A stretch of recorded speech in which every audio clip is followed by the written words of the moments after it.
Hi, this is Jonathan Fields, host of The Good Life Project. What if your home could welcome you at the door, energize your kitchen, and calm your bedroom all automatically?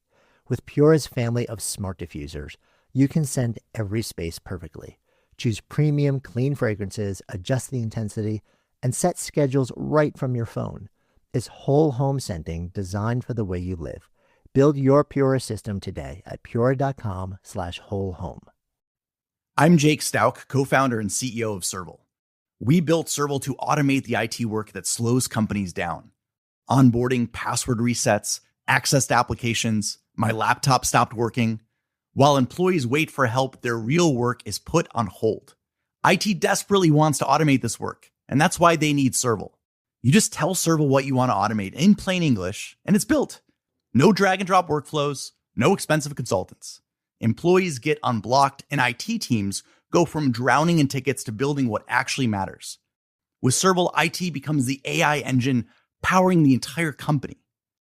This is a new way to run IT. We guarantee you'll automate 50% of all tickets, and we'll prove it to you in a free 4-week pilot. Go to serval.com/acast. That's serval.com/acast.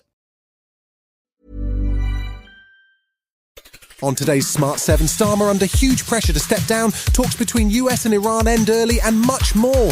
It's Monday 22nd of June, it's World Rainforest Day, and happy birthday, Meryl Streep. The Smart 7. It's news, but not the news.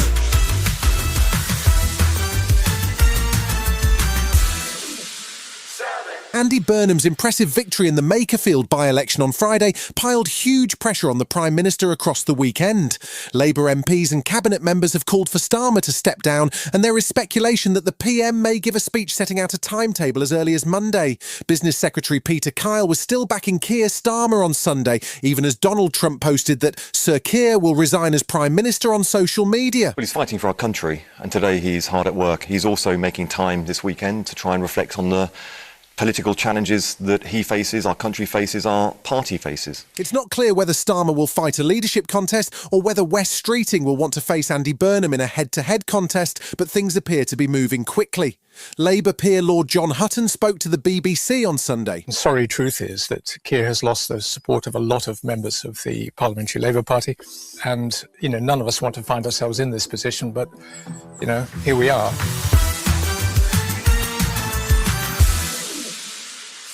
There was chaos and confusion over the weekend as the peace deal between Iran and the US appeared to be in real trouble. Israel and Hezbollah exchanged strikes on Friday, which led to Iran cancelling the formal signing of the Memorandum of Agreement, although talks did still go ahead. Meanwhile, the US president escalated his rhetoric against Iran, threatening the Iranian delegation and suggesting America could take control of the Strait of Hormuz.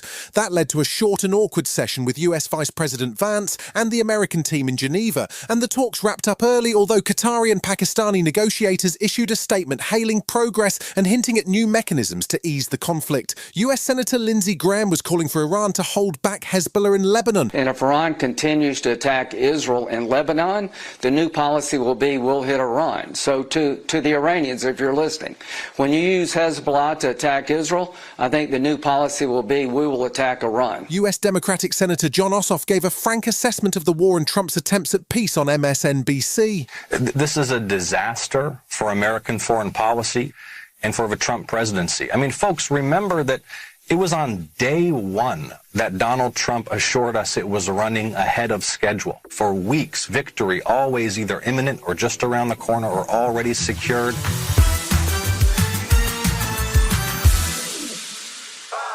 Friday afternoon saw a major incident declared as 2 trains crashed near Bedford. Rail investigators are still examining the scene, and there will be delays in the area throughout the week as work is ongoing.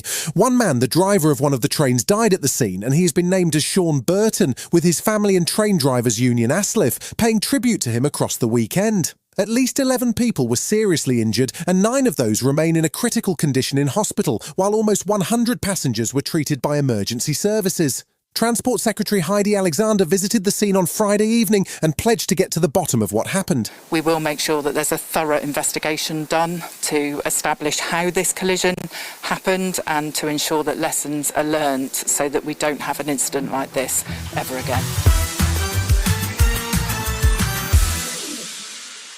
Ukraine has landed another blow on Russia's oil refineries, this time hitting a facility in western Siberia, a stunning 2,000 kilometres from the front lines. Ukraine's long-distance strike capability has been improving, and President Zelensky says that Ukrainian military company Firepoint have developed weapons with a 3,000-kilometre range. The strikes, which included a major hit on Moscow last week, have brought the war into sharp focus for Russia, and combined with Russian forces struggling on the front line, have added to a sense of Ukrainian momentum. Zelensky says this is just the beginning. These are fully justified responses to Russian strikes against our country. Ukraine's long-range sanctions plan is moving forward.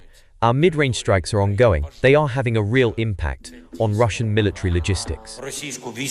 Still to come on today's Smart 7 in association with Metro, more World Cup surprises and the worst movie ever made gets a remake. Right after this.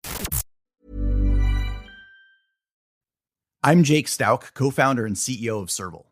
We built Serval to automate the IT work that slows companies down. Onboarding, password resets, access to applications, my laptop stopped working. While employees wait for help, their real work is put on hold. IT desperately wants to automate this work, and that's why they need Serval. You just tell Serval what you want to automate in plain English, and it's built. No drag and drop workflows, no expensive consultants.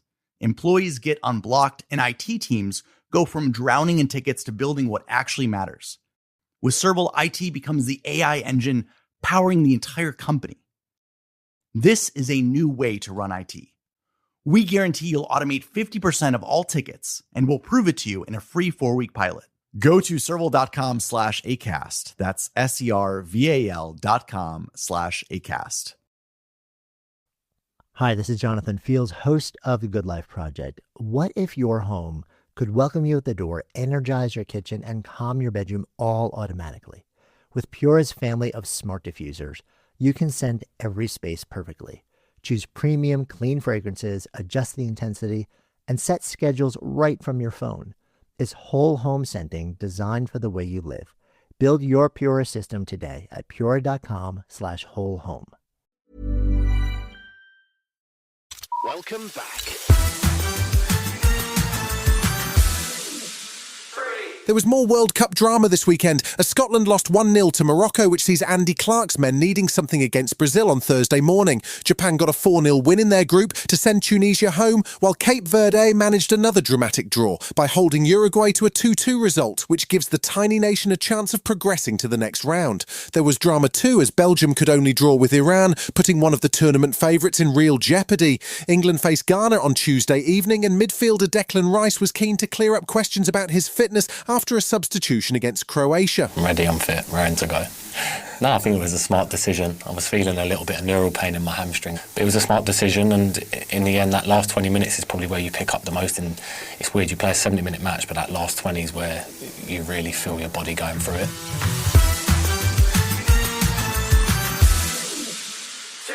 This weekend saw a very different take on the story of Robin Hood hit the cinemas. The new movie, called The Death of Robin Hood, was largely shot in Ireland, and director Michael Sarnowski, who also directed A Quiet Place Day One, has gone for a dramatically darker version of the story. The cast includes Hugh Jackman as an older, battered version of Robin Hood, and co-star Jodie Comer says she didn't even recognise him when she first turned up on set. She was full of praise for the story and the fresh approach to a timeless classic. I read the script and I was like, this is stunning. I want to speak Michael's words. Honestly, it was like also kind of a selfish thing of like, I really wanted to work with Michael, and then he sent me the script. It was so kind of cinematic, but also so emotionally and character driven.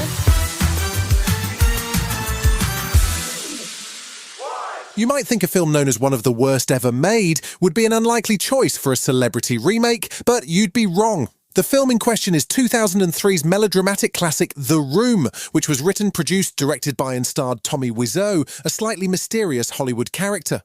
The film, in which all the action takes place in a single room, was adapted from a stage play and has also been remade in 2017 by James Franco to great acclaim. This new version, called The Room Returns, is intended to raise funds for charity and stars Bob Odenkirk along with a cast who have had no rehearsal time and scripts displayed on teleprompters. It's unique and it is due for release on Friday. I